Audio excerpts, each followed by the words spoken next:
জীবনের স্থান বৃদ্ধি করতে হবে আর 12 সপ্তাহ পালন করতেই হবে, সাথে সাথে ইসলাম আজিম শরীফ সাইসুদ্দাল আইয়াম শরীফ এটা পালন করতে হবে। আর এটা প্রচার কেন্দ্র বা সুন্দর প্রচার কেন্দ্র দাঁড়িয়ে আছে, দাঁড়িয়ে তো মাল বিক্রি করতে হবে। বিক্রি না করলে কেমন, শুধু নাম করতে জারি করলে তো হবে না। আর যাদের জারি নেই তারা জারি করুক। এখন সুন্নত মরগুলি প্রচার না করলে এটা জারি হবে না, বিক্রি করতে হবে। বললাম পালন করো, বললে সে পালন করবে না, বিক্রি করতে হবে তার কাছে, তাহলে সে আমল করবে। বিক্রি না করলে সে আমল করবে না। আবার কিতাবাদি ইলিম চর্চা করবে কোথেকে? কিতাব কিনতে হবে, তার কাছে কিতাব বিক্রি করতে হবে। এটা প্রত্যেকের কাছে সেটাকে বলতে হবে, তোমাদের কিতাব কিনতে হবে, সুন্নত দ্রব্যসমূহ কিনতে হবে, এগুলি কিনে সবার মধ্যে জারি করতে হবে, ব্যক্তিগত তার পারিবারিকভাবে তার পরিচিত যাদের সাথে তাদের মধ্যে করতে হবে।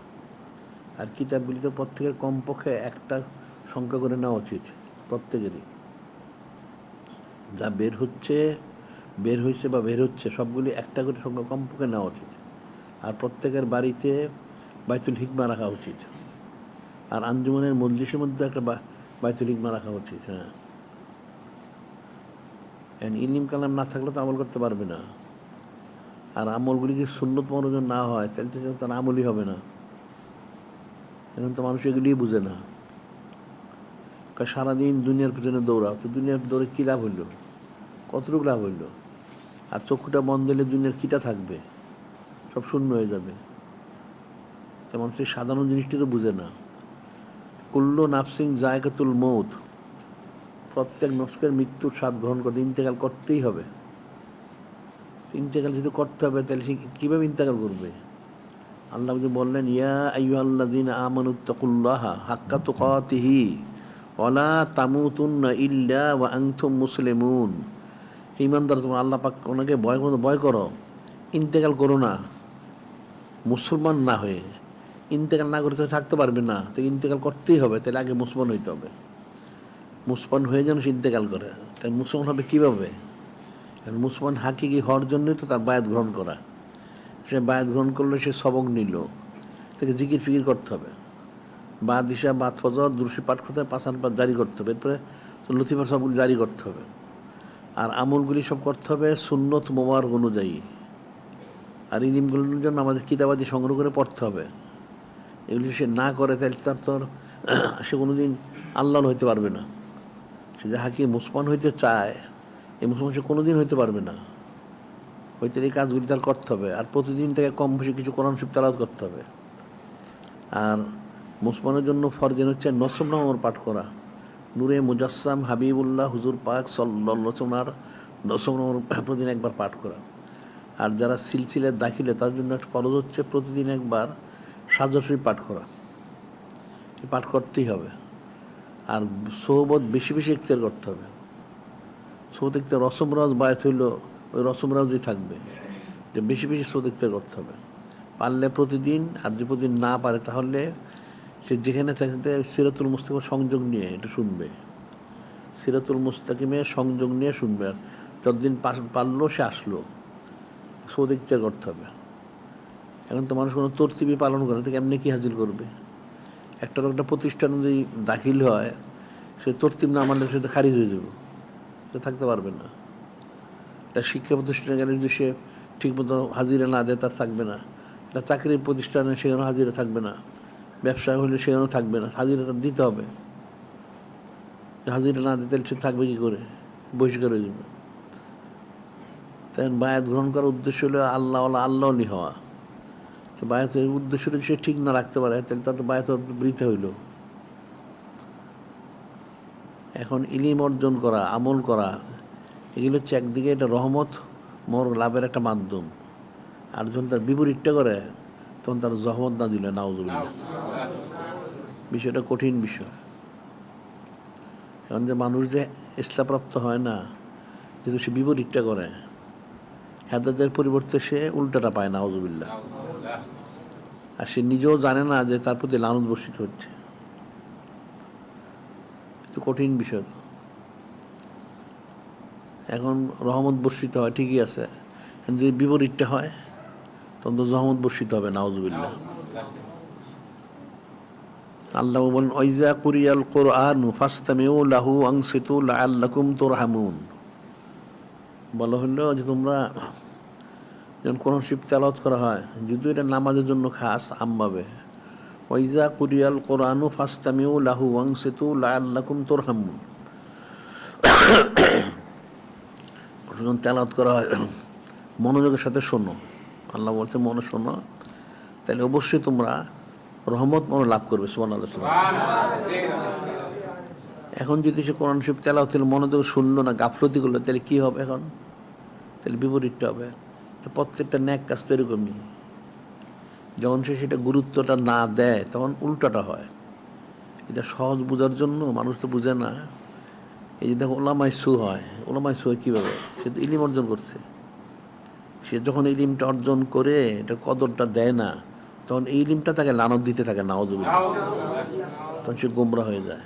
এই জন্য কিতাবে লেখে যারা ইলিম অর্জন করে তাদের তিনটার একটা অবস্থা হবে। এক নাম্বার হইল, যদি যখন সে ইলিম অর্জন করে, ইলিমটা বলে তাআল্লামনাল ইলমা লিগারিল্লাহ ফাবাল ইলমু ইল্লা ইয়াকুনা লিল্লাহ। তো ইলিম অর্জন করলো, ইলিমটা গায়রুল্লাহর উদ্দেশ্যে। ইলিম বলে যে আমি গায়রুল্লাহর জন্য হব না, না হওয়ার কারণে প্রথম হলো ইলিমটাই তাকে আল্লাহ বানায় দেয়। সুবহানাল্লাহ।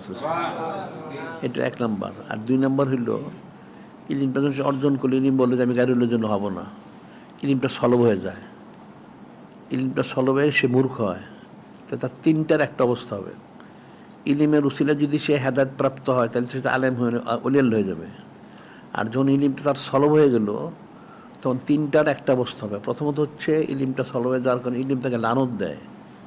লানত দেওয়ার কারণে সে অল্প বয়সে মারা যায়, অল্প বয়সে মারা যাব, এক নম্বর। আর দুই নম্বর সে যদি জিন্দা থাকে তাহলে ইলিম তাকে লানত দেওয়ার কারণে সে তার অবস্থানটা মূর্খ সমাজে বসবাসের ব্যবস্থা হয়। মূর্খ সমাজে মূর্খ লোকদের সাথে অবস্থান করার কারণে তার ইলিম তো সলমে তার আমলও নষ্ট হয়ে যায়, নাউযুবিল্লাহ। আর তিন নম্বর হলো যে সেটাও না হয় তাহলে তাকে আল্লাহ কোনো দুনিয়াদারের তাবেদার বানায় দেন, নাউযুবিল্লাহ। তো সে ইলিমকে সম্মান করলো না, এই জন্য আল্লাহ পাক তাকে লাঞ্ছিত করার জন্য সে লাঞ্ছিত হয়, লানত বর্ষিত হয়, তখন একটা দুনিয়াদারের তাবেদার হয়ে যায়, নাউযুবিল্লাহ। ওই যে ওলামায়ে সূরা দুনিয়াদারকে তোয়াজ করে সারাদিন তোয়াজ করে, লানত বর্ষিত হয়ে গেছে। বিষয় কিন্তু কঠিন বিষয়। এখন একটা জিনিসের যত লাভ এটা তত লোকসান, উল্টাটা। এখন এগুলো আমল নিতে করতে হবে। এখন বয়াত গ্রহণ করার পরে পাঁচান পাঁচ, দুরূদ শরীফ, জিকির ফিকিরগুলি করা, আমলগুলি সুন্নত অনুযায়ী করা। এখন একজন যদি বলে না তো আমি তো একবার পারবো না, একবার তো আমরা বলি নাই, একটা একটা করে করুক। কিতাবাদিগুলি সংগ্রহ করা এবং পড়া। ইলম তো চর্চা করতেই হবে, ইলম অর্জন করতে ফরজ। আল্লাহ পাক নিজে বলেন তোমরা দোয়া করো রব্বি জিদনি ইলমা, আল্লাহ আমাদের ইলম বৃদ্ধি করে দেন। কেন বলছেন? ইলমের তো দরকার আছে। আর হাদিসে বলা হচ্ছে তলাবুল ইলমে ফারিদ ওয়ালা কুল্লি মুসলিম মুসলিমা, প্রত্যেক মুসলমানের জন্য ইলিম তলব করা, হাজির করা ফরজ। পুরুষ মহিলা হোক, জিন ছেলে মেয়ে, জিনিসের যেই হোক, ইলিম অর্জন করতে ফরজ। এখন ইলিম কতটুকু অর্জন করা ফরজ এটা কিন্তু মানুষ জানে না। দুনিয়া হাসিল করা একটা লোক জমিনে বসবাস করতে হলে তার খাওয়া পড়ার জন্য কিছু টাকা পয়সার দরকার আছে, এটা অর্জন করা ফরজ তার জন্য। তলাবু কাজবিল হালালে ফারিদ বাদাল ফারিদা, তলাবু কাজবিল হালালে ফারিদ বাদাল ফারিদা। হালাল কামাই করা ফরজ হচ্ছে অন্যান্য ফরজের পরে। তো অন্যান্য ফরজগুলি কি? এখন তো হালাল কামাই করে খাইলো, তার আমল নাই, আখলাক নাই, আকীদা অশুদ্ধ, সে জাহান্নামী। অন্য ফরজগুলি হচ্ছে তার আকীদা বিশুদ্ধ করে সুন্নত আমল করে ইলম অর্জন করতে হবে। এটা করে তারপর যদি সে হালাল কামাই করে খায় তাহলে সে নাজাত পাবে, সুবহানাল্লাহ। আর বিপরীতে সে পাবে না। আর কোন সময় আল্লাহ বলছেন ফাইজা কুদিয়াতিস সলাতু ফান্তাশিরু ফিল আরদ ওয়াবতাগু মিন ফাদলিল্লাহ ওয়াজকুরুল্লাহ কাসীরান লাআল্লাকুম তুফলিহুন। আল্লাহ বললেন যে তোমরা তোমাদের নামাজ কালা মুজিফা জিকির ফিকির যখন শেষ হয়ে যায়, ফান্তাশিরু ফিল আরদ, জমিনে ছড়ায় বড়, ওয়াবতাগু মিন ফাদলিল্লাহ, আল্লাহ বলেন ফজল করম তালাশ করো, অর্থাৎ হালাল কামে তালাশ করো। অস্কুরুল্লাহ কাসির আল্লাহ আল্লাহ কুম তুফলিহুন, হালাল কামাই করতে আল্লাহ ভুলে যেও না, আল্লাহ পাকে স্মরণ রেখো, তাহলে অবশ্যই কামি হাসিল করবে। সুবহানাল্লাহ। এখানে প্রথমে বলা হচ্ছে তোমার নামাজ কালাম জিকির ফিকির ওজিফা যা আছে সব শেষ করে এরপর তুমি হালাল কামের জন্য বের হও, আগে না।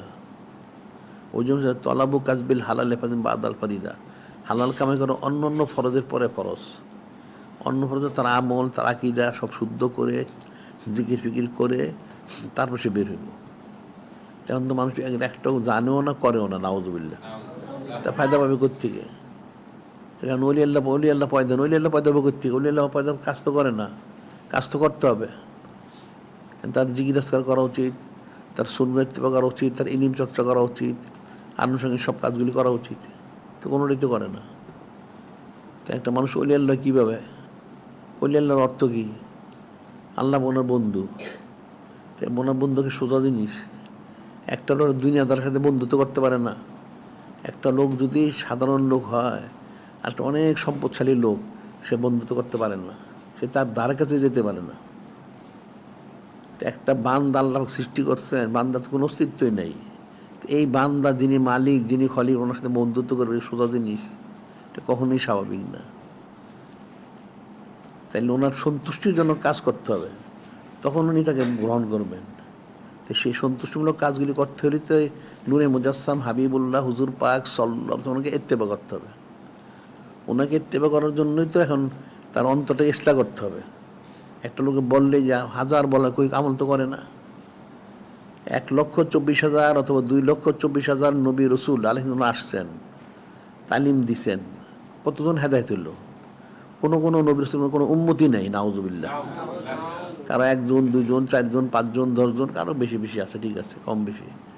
এই যে বিষয়গুলি ওনাদের তালিম তো ওনাদের কোনো কম দেন নাই, সে ধারণ করতে পারে নাই, ধারণ করে তার যোগ্যতাই হয় নাই, অর্থাৎ তার সেই খেয়ালটাই নাই সে যে ইসলাহ হাসিল করবে। এই জন্য তার যে বিষয়টা, এইটাই তার এই গুরুত্ব সে উপলব্ধি করতে পারে না, নাউজুবিল্লাহ।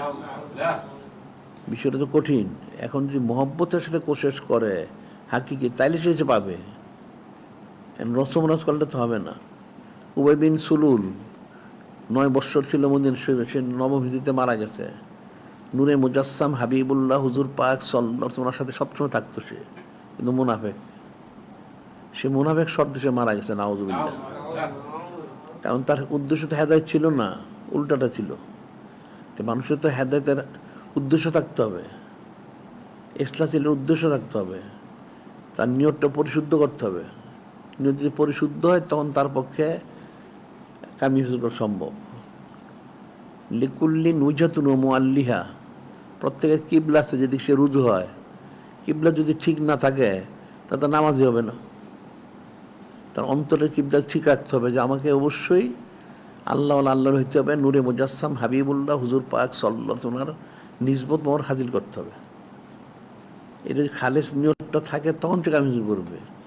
আর এখন রসমরা শুনলো, শোনার পরে গায়েব হয়ে গেল, নাউজুবিল্লাহ। গায়েব হয়ে যাওয়াটাই স্বাভাবিক, তার অন্তরে সেইটা স্থান নিতে পারে না। স্থান নেওয়ার জন্যই তো জিকির করতে হবে। আলা বিযিকরিল্লাহি তাতমাইন্নুল কুলুব, যে সাবধানে, যে আল্লাহ বলেন জিকির দ্বারা দিলটা ইতমিনান হয়, ইসলাহ হয়। যখন সে জিকিরের দ্বারা ইসলাহ করবে অন্তরটা, তখন এর ধারণ করতে পারবে। এই যে আমরা ইমাম ফখরুদ্দিন রাজির কথা বলি প্রায়, উনি তো মান্তেকের পৃথিবীর সবচেয়ে বড় আলেম, মান্তেকের ইমাম, হাদিস তফসির ফিকহ ফতোয়া ঠোঁটস্থ কণ্ঠস্থ মুখস্থ। আচ্ছা, তিনি যখন সব শেষ করলেন ইলমুল ফিকহ, অনেক বড় আলেম, বিশ্বখ্যাত আলেম, এমনি একজন কামেল শায়েখ খুঁজতে থাকলেন।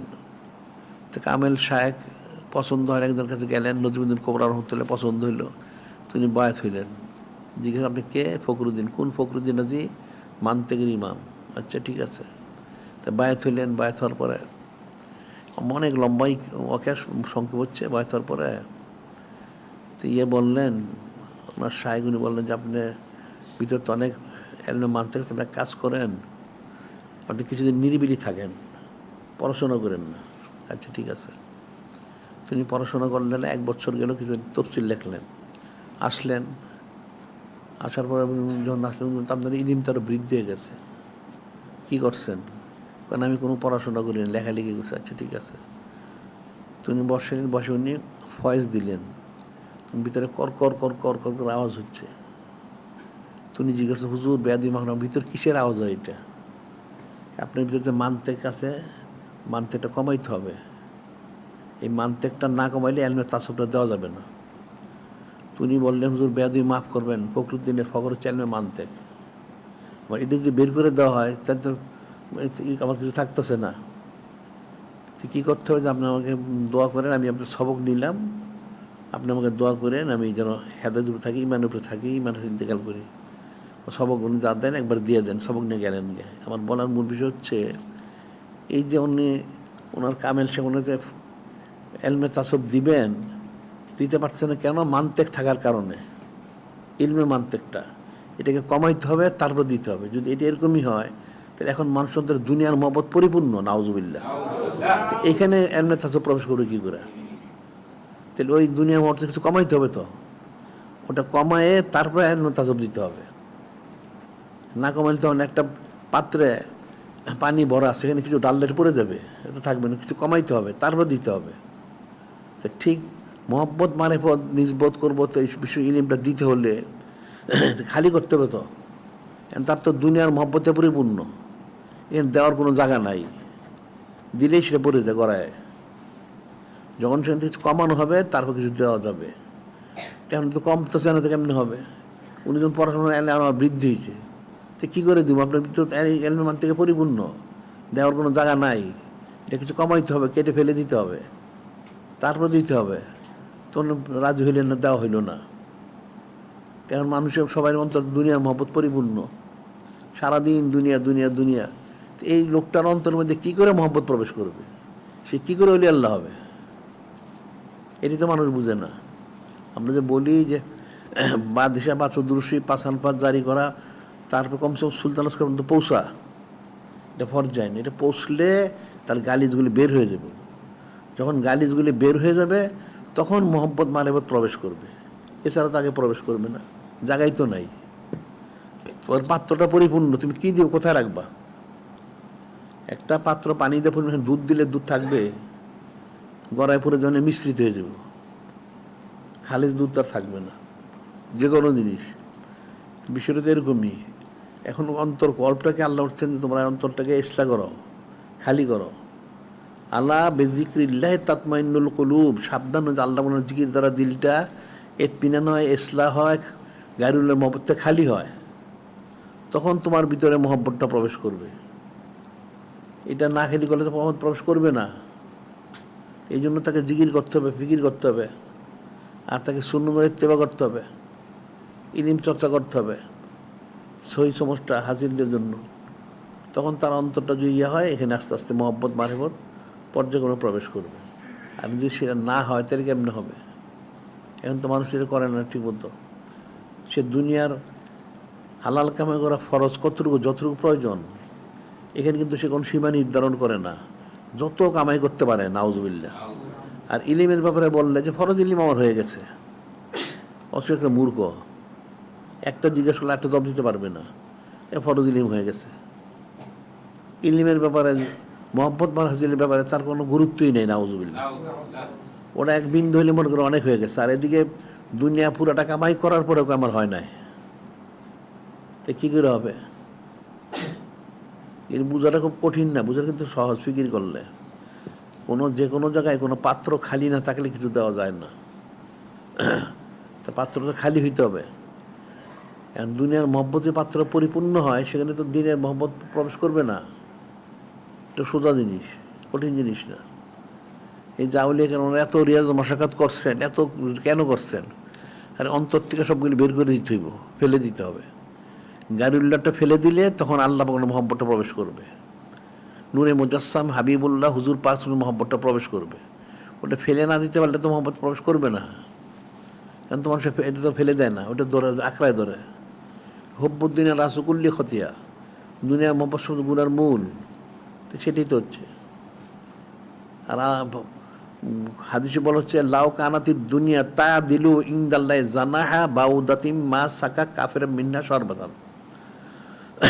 হাদিসে বলা হচ্ছে দুনিয়ার কদর মূল্য যদি আল্লাহ পাকের কাছে একটা মশার পাখার সমান হতো, আল্লাহ পাক কোনো কাফেরকে এক ডোক পানিও দিতেন না, এক ডোক পানিও দিতেন না। তাহলে দুনিয়ার মূল্য কত আছে? একটা মশার পাখার সমান যদি দুনিয়ার কদর হইতো, আল্লাহ পাক কোনো কাফেরকে এক ডোক পানিও দিতেন না। একটা মশার পাখার কোনো দাম আছে কি? তার চেয়ে দুনিয়া হচ্ছে আরো নিকৃষ্ট, যেটা আসলে গ্রহণযোগ্য না। এখন দুনিয়ার মধ্যস্থ দিয়ে আর দুনিয়া মাজরাতুল আখিরা, পরকালের খ্যাতি, এখান থেকে মহব্বত সংগ্রহ করে চলে যেতে হবে। কিন্তু দুনিয়া তো থাকার জায়গা না। মানুষ দুনিয়া অনেক কিছু মনে থাকার জায়গা করলো, দুনিয়া কতদিন থাকবে? 100 বছর, এরপরে কই যাবে? এই সামান্য সম্পদ করলো, সে তার জীবনের পুরোটা সময় ব্যয় করলো, হয়তো কিছু ঘরবাড়ি করলো বা কিছু গাড়ি বাড়ি কিনলো, তারপরে কি হবে? আর একটা সাধারণ বেহেশতি যে বেহেশতে যাবে ইমানের সাথে, সে কমপক্ষে 10 দিনের সমান পাবে। সুবহানাল্লাহ। এটা কি কেউ পৃথিবীর কেউ কিনতে পারবে? তাহলে সাধারণ বেহেশতি হলো 10 দিনের সমান। এত বড় নিয়ামতটা সে হাতছাড়া করতেছে এই সামান্য দুনিয়াবী সম্পদের জন্য। আবার সেখানে অনন্তকাল থাকবে সেখানে। আবার দুনিয়া থাকবে কতদিন? ইন্না ইয়ামান ইনদা রাব্বিকা আলফা সানাতিন মিম্মা তাউদ্দুন। আল্লাহ বলেন যে দুনিয়াটা, যে বিষয়টা, পরকালের একদিন দুনিয়ার 1000 বৎসরের সমান। পরকালের একদিন দুনিয়ার 1000 বৎসরের সমান। সেটা যদি এরকম হয়, তাহলে 100 বছর যদি হায়াত ধরা হয়, তাহলে সর্বোচ্চ 2.5 ঘন্টা। পরকালের তুলনায় সে জমিনে 2.5 ঘন্টা থাকবে। এই 2.5 ঘন্টার জন্য সে ইমান বিক্রি করলো, আমল বিক্রি করলো, কুফরি সংগ্রহ করলো, মরার পরে সে জান্নি হয়ে গেল, নাউজুবিল্লাহ। আর অনন্তকালটাকে সে গুরুত্ব দিল না, নাউজুবিল্লাহ। ওটি আল্লাহ বলছেন, বাল তুসিরুন আল হায়াতুদ দুনিয়া ওয়াল আখিরাতু খায়রুন ওয়া আবকা। তোমরা দুনিয়া বেশি দিকে প্রাধান্য দাও, পরকাল স্থায়ী উত্তম। মানুষকে এটা ফিকির করা উচিত। মানুষ এটা ফিকির করে না, দুনিয়ার মোহে মোহগ্রস্ত সব ছেড়ে দেয়, দুনিয়ার মোহে মোহগ্রস্ত হয়ে যায়, পরকাল সে ভুলে যায়, নাউজুবিল্লাহ। পরকাল ভুলে গেলে তার তো সবই হারাই গেল।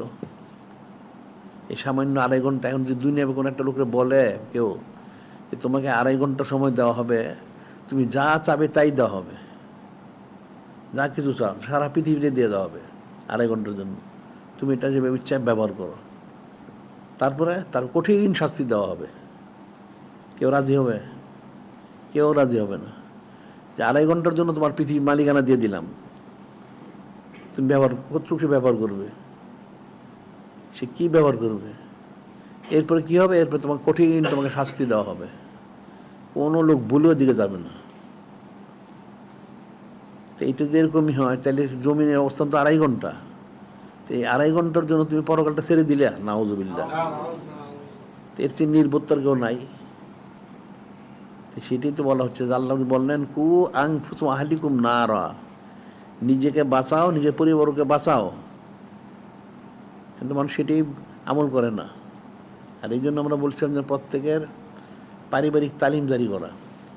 পারিবারিক তালিম অর্থাৎ পরিবারের সবাই যখন থাকে, কোনো একটা সময়, সকালে হোক, সন্ধ্যায়, রাতে, যখনই হোক, সবাইকে জমা করে তাদের নামাজ, কালাম, জিকির, ফিকির সব খোঁজখবর নিবে।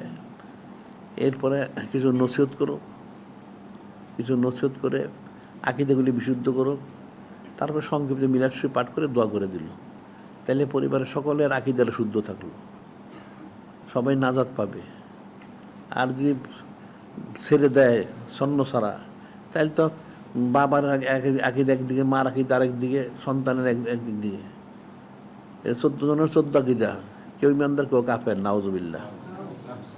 আর এখন যে পরিস্থিতি কঠিন পরিস্থিতি, আকীদা শুদ্ধ রাখা তো কঠিন। এলেমুল আকীদা মানুষের, এটা তো ফিকিরের বিষয়।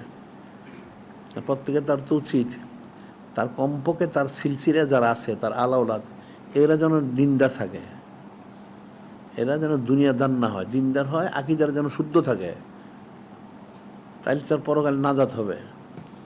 আবার আরেকটা যেটা আমরা বলি, এটা বোঝার জন্য সহজ, কিন্তু মানুষ বুঝেই না, যে একটা লোক, বাড়ির প্রধান, সে যেই হোক, সে সারাদিন অনেক কষ্ট করে কামাই রোজগার করে, আর তার মাথায় একটা ফিকির থাকে, সংসার পরিচালনার জন্য, কি খাওয়াইতে হবে, কি পড়াইতে হবে, কি দিতে হবে, কত টাকা খরচ, এইটা সেটা ইত্যাদি ইত্যাদি। অনেক কষ্ট করে সারাদিনে সে পয়সা জোগাড় করে, ওই পয়সাগুলি দিয়ে তার পরিবার, তার ছেলে মেয়ে যারা আছে ওই পরিচালনা করে। কেন? এদেরকে সুখ দেওয়ার জন্য, শান্তি দেওয়ার জন্য এই কষ্টটা স্বীকার করে। আর তাদের কোনো অসুখ বিসুখ হইলে সে অস্থির হয়ে যায়, তাকে সুস্থ করার জন্য। হয়তো সুস্থ হয়, কেউ মারাও যায়। আচ্ছা, আর সুস্থ হলে পর একদিন সে অবশ্যই মারা যাবে। অনেক পরিশ্রম করে তার সুখ শান্তি দেওয়ার জন্য, তার কষ্ট তার বরদাস্ত হয় না।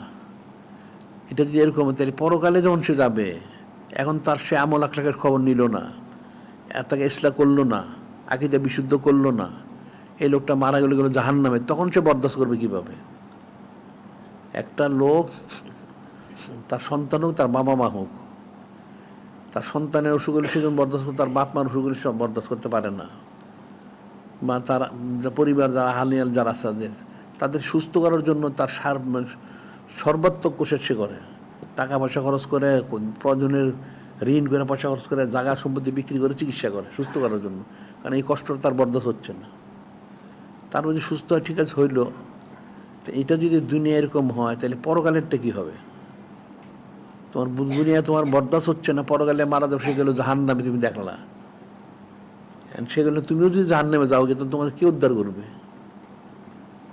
এত পরিশ্রমের কি বদলা? সারা জীবন জিন্দিগি দিয়ে দিল, 24টা ঘন্টা তুমি ব্যয় করলা তাদের সুখ শান্তি দেওয়ার জন্য। ঠিক আছে, সুখ শান্তি দুনিয়ায় দিলা, তুমি 20, 50, 100 বছর দিলা, মৃত্যু পথে দিতে পারলা না, তখন তুমি সহ্য করবো কিভাবে? মানুষের ফিকির করা উচিত যে মৃত্যুর পরেও যেন সে ব্যস্ত যেতে পারে, সেই ব্যবস্থাটা করো।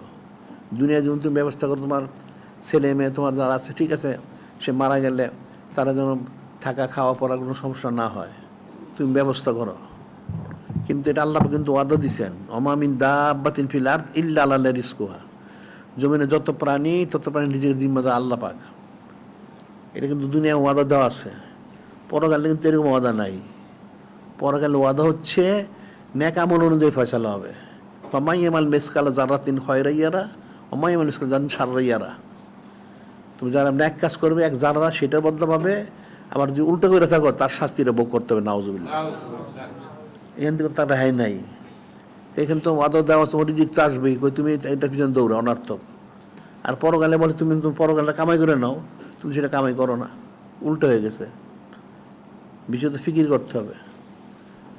দুনিয়ার সুখ শান্তির জন্য সব করলা, তো পরকালে সুখ শান্তিটা গেল কোথায়? তাই নিশ্চয়ই সমস্ত লোকগুলো নাদান এবং আহমক। নাদান আর আহমক না হলে হইতে পারেন না। আল কাইসুমান দানা নাফসাও আমিলান বাদাল মউত। আল কাইসুমান দানা নাফসাও, জ্ঞানীয় ব্যক্তি যে নফসকে নিয়ন্ত্রণ করে, পরকালের জন্য আমল করে। আল আজিজু মানিত্তেবা নাফসা হাওয়াহা তামান্না আল্লাহ। আল আজিজু মানিত্তেবা নাফসাহু হাওয়াহা, নির্বোধ ব্যক্তি যে নফসের পারিব করে সারাক্ষণ, আর মনে করে অনেক কিছু হাসিল করবে। নাউজুবিল্লাহ। এটা তো সোজা জিনিস, কোন কঠিন কিছু না। তুমি দুনিয়ার জন্য সারাদিন পরিশ্রম করো, তোমার কষ্ট যেটা হচ্ছে, এত কষ্ট যে হয়, তুমি কিন্তু কষ্ট মনে করো না।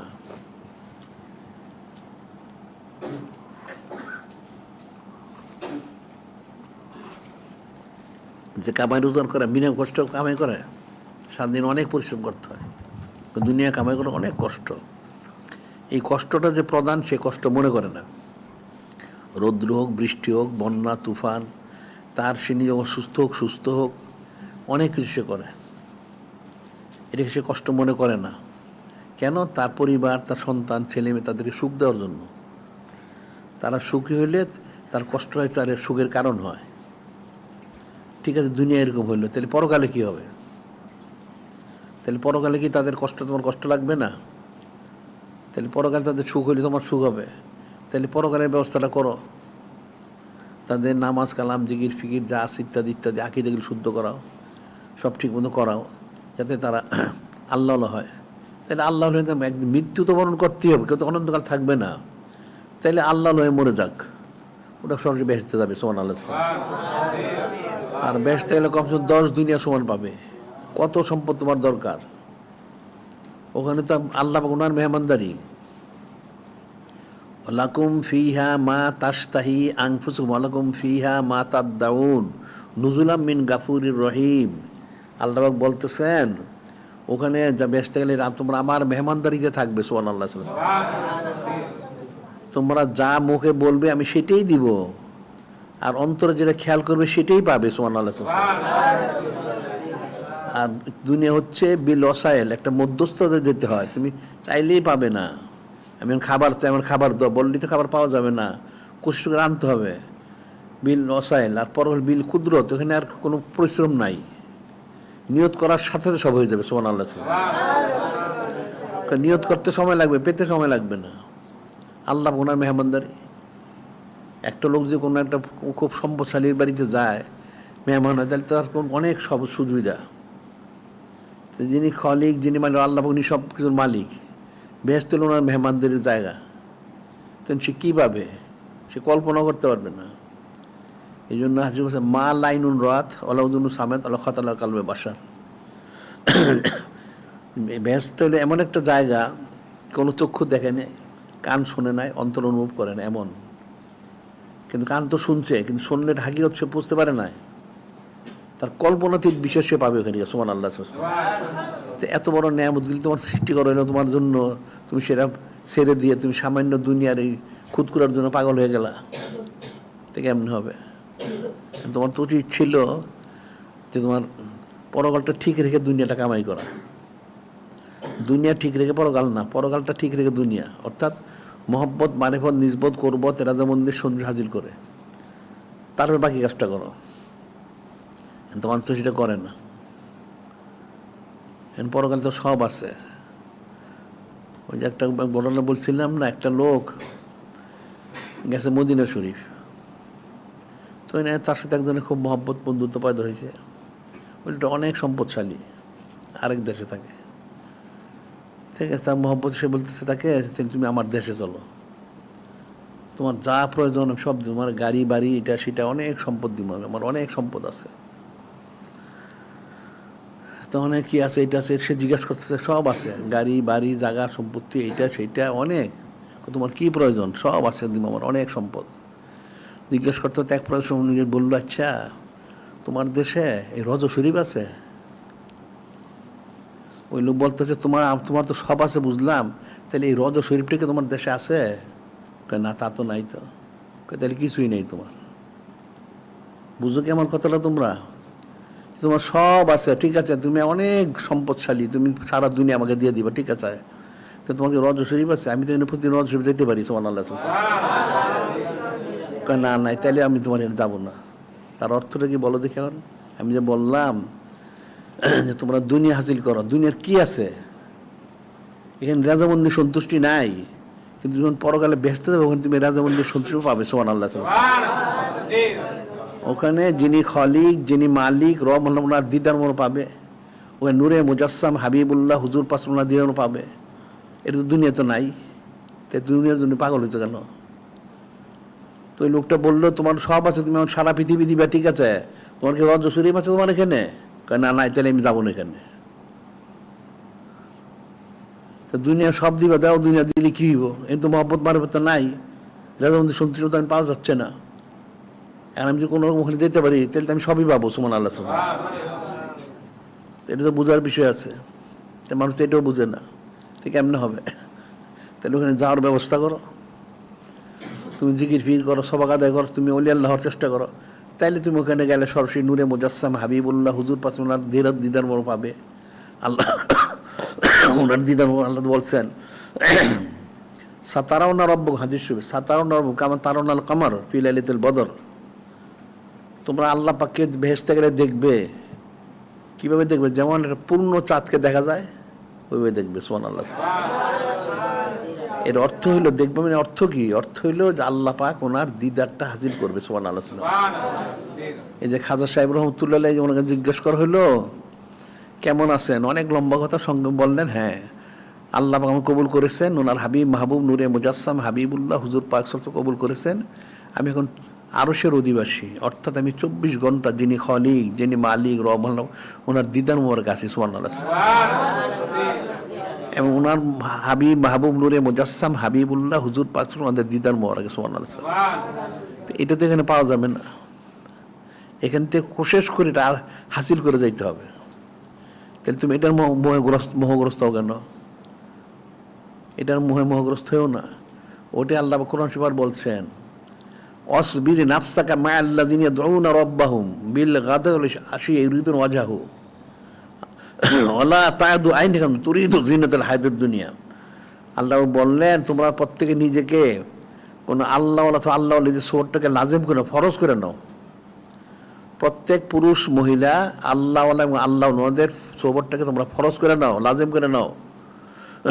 আল্লাহ বললেন, এরপর বললেন, তোমরা দুনিয়ার মোহগ্রস্ত হয়ে আল্লাহ এবং আল্লাহ ওনাদের সোতে দূরে থেকো না, থাকলে তোমরা গুমরা হয়ে যাবে। নাউযুবিল্লাহ,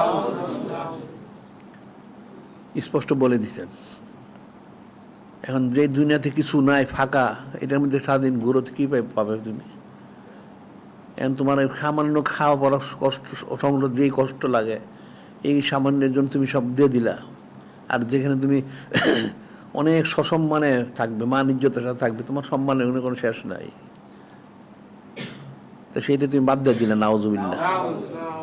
তো সেটাই তো হাসিল করার জন্য বলা হয়েছে যে আল্লাহ পাক যে যুগে যুগে 1,24,000 2,24,000 নবী পাঠাইলেন।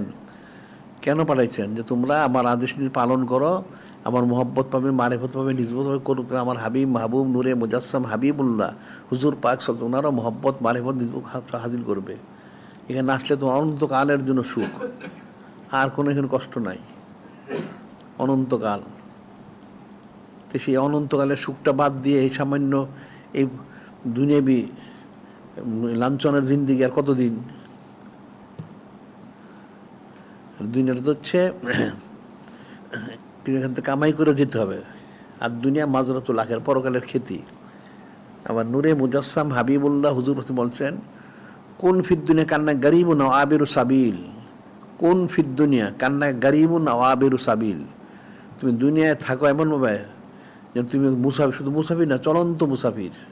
একটা মুসাফির চলতে তার মন্দিরে মুক্ত সে যাবে, রাস্তায় ক্লান্তির শান্তির কারণে সে বিশ্রাম নেয়, ওখানে সে থাকে না, বিশ্রাম নিয়ে আবার রওনা হয়, যে চলন্ত মুসাফির। চলন্ত মুসাফির যে তুমি যে রাস্তার মধ্যে বাড়িঘর বানানো শুরু করে দাও, তুমি তো থাকতে পারবে না, তোমার এলাকা না তো, পরে বাড়ি। এখন সেটাই তো বলা হচ্ছে যে তোমরা জিকির আজকার করো, 5 আনপাত জারি করো, 5 ফরজ দুরূদ শরীফ পাঠ করো, এরকম লতিফা সবগুলি জারি করো, গালিজগুলি বের করো, মোহাম্মদ মাহমুদ প্রবেশ করাও, সুন্দর ইত্তেবা করো, ইলম অর্জন করো। তাইলে তুমি পরকালে গেলে তোমার সমস্ত হাকিকতটা হাসিল হবে। আর কেমনে হাসিল হবে? কঠিন বিষয়। এখন এই জন্য বলা হচ্ছে যেগুলি, এই যে সুন্নাহ প্রচার কেন্দ্র, তুমি কার জন্য করবা?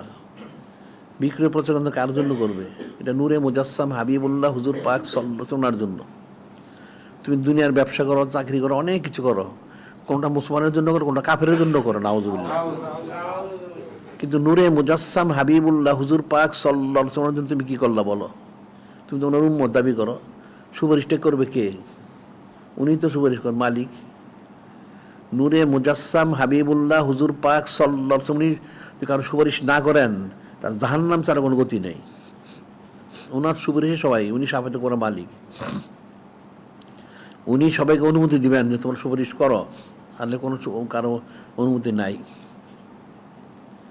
তাহলে তুমি সুন্নাহ প্রচার করো না, তার ইলমগুলি চর্চা প্রচার করো না, বুলন্দি শানগুলি প্রচার করো, তাহলে তুমি নিজবোধ করো, মোহাম্মদ হাজির করতে পারবা।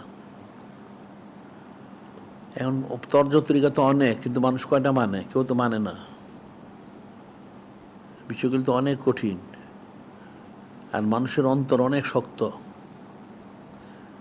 মানুষগুলো দিন ইসলাম কঠিন, দিন ইসলাম কঠিন না, অন্তরটা কঠিন, পাথরের চেয়ে কঠিন। সবই বুঝলো, গিয়ে আবার সবার স্বীকার করলো, নাউযুবিল্লাহ। ইবলিস আল্লাহ কত নেয়ামত দিলেন, আবা ওয়াস্তাকবারা ওয়া কানা মিনাল কাফিরিন। সে অস্বীকার করলো, অহংকার করলো। তুই তোর অহংকারে তোর যোগ্যতাটা কোথায় পাইলি তুই? সে যে অহংকার করলো, অস্বীকার করতে, তোর এই অহংকারের যোগ্যতা কে দিল? যিনি খলিক, যিনি মালিক আল্লাহ, উনি তো তোর দান করছেন, তুই ওনার কথা অস্বীকার করলি, নাউযুবিল্লাহ, তো কেমনে হবে? এই যত সাহাবাই কিরাম রাদিয়াল্লাহু যে এত নেয়ামত হাজির করছেন, কি হাজির করলেন? ওনার সব ফানা করে দিছেন, সময় যা বলছেন পুরা সময়টা দিছেন, কোনো চুচারা কিলোগান নাই। মাল দাও, সব মাল দিয়ে দিছেন। এরপর যেহেতু জান দাও, জান দিয়ে দিছেন। ওনাদের বক্তব্য বলে যারা আমরা তো নূরে মুজাসসাম হাবিবুল্লাহ হুজুর পাক ওনার সম্মানে সব লাভ করছি। মালিক তো উনি, আমরা তো মালিক না, আমরা গোলাম। তেন গোলাম মালিকের, মালিক গোলামরা বলতেছে তুই এটা দিয়ে, এটা তো গোলাম তো দিতে বাধ্য থাকবে, মালিকানা তো আমার না। এখন নূরে মুজাসসাম হাবিবুল্লাহ হুজুর পাক বললেন তোমার সময় দাও, হ্যাঁ সময় দিলাম। তো মাল দাও, ঠিক আছে, যা চান সব মাল দিয়ে দিলাম। জান দাও, জান দাও, যাতে দিয়ে দিলেন। তেন কেমন হইল? এই জন্য তো ওনার সৃষ্টির শ্রেষ্ঠ ব্যক্তিত্ব। যদি ওই এরকম মহব্বতটা পয়দা করতে না পারে তাহলে তো কামিমি নাই। এই মহব্বতটা পয়দা করার জন্যই বলা হচ্ছে, অন্য কিছু না। তোমার সব যা আছে তুমি নূরে মুজাসসাম হাবিবুল্লাহ হুজুর পাক সাল্লাল্লাহু আলাইহি ওনার মহব্বতে, ওনার সম্মানার্থে, ওনার জন্য সব দিয়ে দাও। দিয়ে দিতে তো বলা হচ্ছে না, আরে তুমি যা দিলে তুমি সেটা পরকালে পাবে। যেমন মানুষের টাকা জমা করে, কেন টাকা জমা করে? কিছু টাকা জমা রাখে আপদে বিপদে কাজ করার জন্য। তুমি বুঝলা তোমার আপদ বিপদ অসুখ বিসুখের জন্য টাকা পয়সা লাগে, জমা করলা। এখানে তুমি ঠিকই জমা করলা, কিন্তু পরকালে বিপদে টাকা জমা করছো, পরকালে যে গুরজুটা খাইতে না হয় ওই জন্য কিছু জমা করছো কিছু, তা কেমনে হবে? গুরজু তো খেতে হবে। গুরজু খেতে না হয় সেজন্য জমা রাখা দরকার। কি জমা রাখবো? টাকা পয়সা চলবে না, নিয়ে কি জমা রাখতে হবে। তাইলে আল্লাহ অমা তুকাদ্দিমু লিআনফুসিকুম মিন খায়রিন তাজিদুহু ইনদাল্লাহ, তোমরা যা কিছু আল্লাহ পাক ওনার কাছে পাঠাবে, আল্লাহ বলে সে তোমার পাবে, ফেরত পাবে, আমি দ্বিগুণ বহুগুণ বৃদ্ধি করে দিব। সুবহানাল্লাহ। এটা তো মানুষ বুঝে না, এটা কেমনে হবে? এখন বায়াত হওয়ার মূল যে বক্তব্য যেটা হলো সবকগুলি করা এবং আমলগুলি সুন্নত অনুযায়ী করা, ইলমগুলি আমাদের কিতাবে পাঠ করা এবং বেশি বেশি সৌদ ইখতিয়ার করা। আর দায়িত্ব হলো আঞ্জুমানের মজলিস ঠিক মতো করা। আর প্রত্যেকের এলাকায় একটা সুন্নত প্রচার কেন্দ্র, কিতাব প্রচার কেন্দ্র করতে হবে, এটা প্রাথমিকভাবে।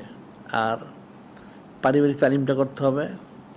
আর আঞ্জুমান যা হয় এটার প্রতি সপ্তাহে ঠিক মতো করতে হবে।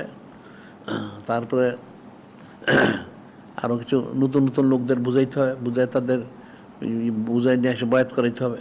একটা লোক বায়াত হয়ে গেলে সে ইসলামপ্রাপ্ত হয়ে গেল। বায়াত না নিতে ইসলাম, এখন তো চারদিকে তো ওলামায়ে সু কাফেররা তাদেরকে বিভ্রান্ত করে, তা বায়াত হয়ে গেলে সে বিভ্রান্তিতে বাঁচলো। এই কাজগুলি করা উচিত। কাজ অনেক, যে কাজ বেশি বলা হচ্ছে তা তো না। আর প্রত্যেকের ব্যক্তিগতভাবে পারিবারিকভাবে এই কিতাবগুলি সংগ্রহ করে একটা বাইতুল হিকমা করো, নিজেও পড়ো, পরিবার সবাইকে পড়াও। আর আঞ্জুমানের মজলিস যদি থাকে বা আঞ্জুমানের কার্যালয় থাকে, সেখানে একটা বাইতুল হিকমা করা। তারপরে পারলে একটা মসজিদ করা কমসে কম, এটা বড় একটা সদকা জারির কাজ। আর এরপরে সোহবত ইখতিয়ার করা উচিত প্রতিদিন। যদি প্রতিদিন সোহবত ইখতিয়ার করতে না পারে তাহলে সিরাতুল মুস্তাফা সংযোগ নিয়ে তুমি খুদমান এটা খুলে রাখো, তাহলে আওয়াজটা শুনবা তুমি। শুনতে শুনতে একসময় তুমি একটা বুঝ পয়দা হবে। এটা যে বলছে সোহবতে সলে তুরা সলে গুনাত, আল্লাহর সোহবত আল্লাহর বানায়, মানে একটা শুনতে শুনতে একটা রহমতটা বর্ষিত হয়। ওই রহমতের কারণে একসময় সে হাকিকি হাদায়াত প্রাপ্ত হয়। সুবহানাল্লাহ। বিষয় কিন্তু অনেক ফিকিরের বিষয়। সূরা ফাতিহা শরীফ আল্লাহ বলেন প্রত্যেক রাকাতে পড়তে হবে। তো প্রত্যেক রাকাতে কেন পড়তে হবে? এ তো মানুষ তো জানে না, অসংখ্য অগণিত কারণ। তো বিষয়গুলো তো এরকমই। একটা জিনিস বারবার শোনা উচিত এবং বারবার ফিকির করা উচিত। যত শুনবে আর যত ফিকির করবে তত তার মধ্যে দেখা যায় অনেক কিছু বের হয়ে আসবে। ফিকির না করলে তো হাকিকতটা বের হবে না। এখন তো মানুষ কিছুই জানে না। একটা লোক সাধারণ মোটামুটি যারা যাই হোক আলেম সুফির দরবারে যারা দাবিও করে, এদেরকে যদি বলা হয় যে নূরে মুজাসসাম হাবিবুল্লাহ হুজুর পাক সাল্লাল্লাহু আলাইহি ওয়াসাল্লাম জীবনী মোবারক বলো দেখি, একটা রসম রস বলতে পারবে, হাকিকতটা বলতে পারবে না। হ্যাঁ উনি মুখ মুখ ছিলেন, ঠিক আছে, তারপরে যদি বলে যে কবে কী করছেন বলো দেখি, একটাও বলতে পারবে না। কি জানে সে? সে উম্মত হলে কী করে? এটা মূর্খ সে দেখা যায়।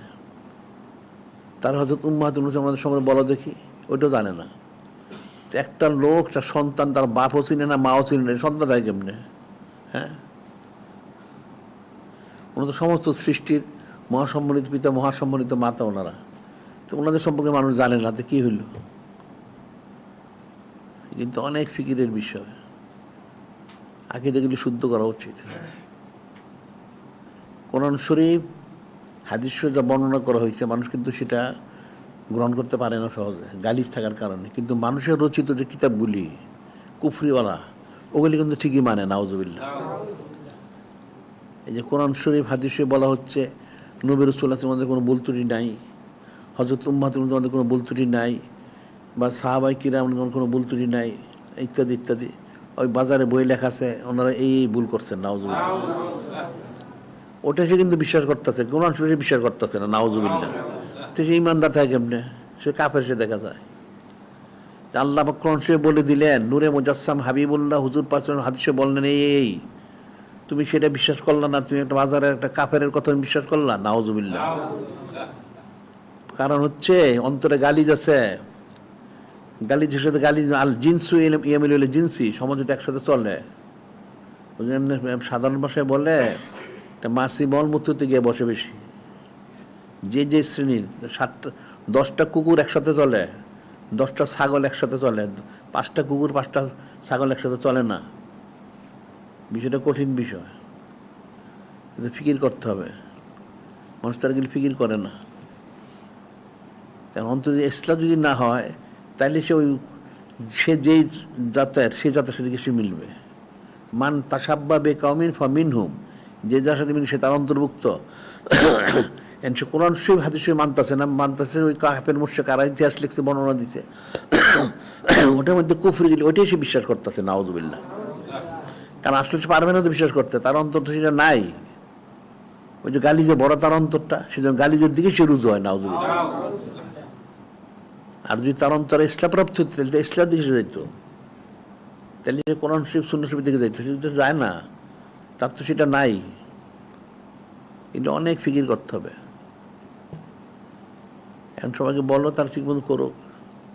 আর যারা আসছে আসছে, আর যারা আসে না তাদের আবার তাগিদ দাও, যে ঘুরে ঘুরে বারবার আনা উচিত, বারবার শোনা উচিত, অনেক শোনা উচিত তাদের। শুনতে শুনতে শুনতে একসময় যদি বুঝতে পারে, আর চক্ষু তো অনন্ত খোলা, কাল খোলা থাকবে না, এর মধ্যে অনেকে গায়েব হয়ে যাবে। যদি ইমানের সাথে গায়েব হইতে পারে তাহলে ভালো, আর নেই তো আফসোস হবে। আর দুনিয়া সবকিছু সে করে খুব ভালো, দুনিয়াতে অনেক লোকজন আসে, কবর গেলে কেউ নাই। কবরের জায়গা থেকে একা একাই যেতে হবে, একজনের কবর একজন প্রবেশ করবে না, একজনে একজনের কবরে থাকবে। ওখানে যদি সে নাজাত পায় তো ভালো, আর যে গুরজু খায় কেউ দেখবে না, ওখানে তাকে উদ্ধার করা কেউ নাই। যদি সে নেক কাজ করে যায়, সৎ কাজের কাজ করে যায়, বা তার নেক সন্তান রেখে যায়, তার যদি দোয়া করে, তাহলে যদি সে উদ্ধার পায়, এছাড়া উদ্ধার কোনো ব্যবস্থা নাই। কঠিন বিষয়, মানুষ সব বুঝে, আসলে কোনোটাই বুঝে না। এই জন্য কথা বলা হয়, কি মতে হারসাই দানিকে চিস্ত, কি মতে খোদরানা দানি আহমকিস্ত। তুমি সব বুঝলা দুনিয়ার সুরতান, আসলে হাকিকত তো সে বুঝে নাই, দুনিয়া বুঝলো, তো নিজের কদরটাই নিজে বুঝলাম না। তুমি যে একটা আশরাফুল মখলুকাত, আল্লাহ পাকের একটা সৃষ্টির শ্রেষ্ঠ একটা তুমি বান্দা, তুমি মহব্বত মারিফত